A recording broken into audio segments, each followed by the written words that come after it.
Hello বন্ধুরা, আপনাদের মাঝে গতকালকে একটা ভিডিও আপনাদের আপলোড দিয়েছি যে ইউনেস্কো আমাদের দেশের এইচএসসির যে শিক্ষা ব্যবস্থাকে সপ্তম শ্রেণীর সাথে তুলনা করছে, যে শিক্ষার মানের গুণগত যে অবস্থা তার উপর নির্ভর করে এই মন্তব্য তারা করছে।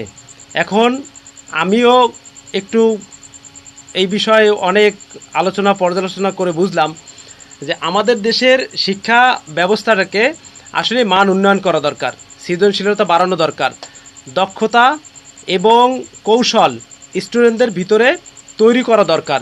দেখেন, একটা স্টুডেন্ট হায়ার সেকেন্ডারি পাশ করে সে কিন্তু ব্যাচেলার ডিগ্রি অর্জন করতে যাবে।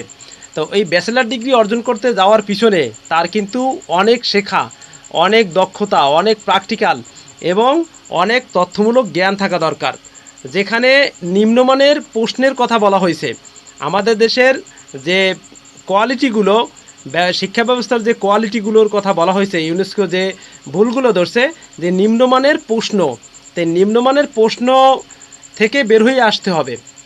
অর্থাৎ এইচএসসি লেভেলে মনে করেন এইচএসসি সায়েন্সের ভিতরে পদার্থবিজ্ঞান, রসায়ন বিজ্ঞান, আপনার জীববিজ্ঞান, এই উচ্চতার গণিত, এই সকল বিষয়ের মনে করেন প্রশ্নের মান এইচএসসি লেভেলেরই করতে হবে। এখন সেখানে যদি নবম দশম শ্রেণীর লেভেলের করে, তাহলে তো আপনার এখানে নিম্নমানের প্রশ্ন হয়ে গেল। আমি এই যে মন্তব্যের উপরে একটা যুক্তি দাঁড়া করাইছি, যদি সেটাকে আপনার লেভেল আনতে হয়, একই লেভেলে মনে করেন হায়ার সেকেন্ডারিতে যে প্রশ্নের মান, ওই প্রশ্নের মানই করতে হবে, ওই প্রশ্নের মান আমাদের মান উন্নয়ন করতে হবে। দেখেন, আমাদেরকে আক্রমণ করতেছে বা আমাদেরকে নিচু করতেছে এরকম না, আমাদের শিক্ষা ব্যবস্থার মানটা নিয়ে তারা কথা বলছে এই জন্য যাতে আমাদের মানটা উন্নয়ন হয়, আমরা যেন বিশ্বের দরবারে ভালোভাবে দাঁড়াইতে পারি। যে এই শিক্ষা ব্যবস্থার মানটা যদি আপনার 12 লেভেল থাকে, 12 গ্রেড থাকে, যদি শিক্ষা ব্যবস্থার লেভেলে 12 গ্রেড যদি থাকে আপনার এইচএসসি লেভেলটা, তাহলে সেই গ্রেডের লেখাপড়ার মানে আনতে হবে।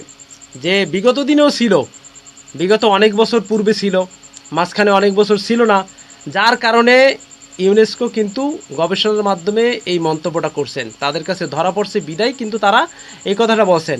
এখন দ্বিতীয়বার আমি কেন আপনাদের মাঝে কথাগুলো শেয়ার করলাম, আমাদেরকে কয়েকটা বিষয় উন্নত করতে হবে।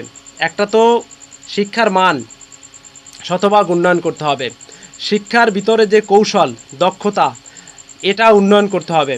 একটা স্টুডেন্টকে মুখস্থ বিদ্যার প্রতি ঝুঁকাই দেওয়া যাবে না, অর্থাৎ তাকে প্রত্যেকটা বিষয়ের উপর প্র্যাকটিক্যাল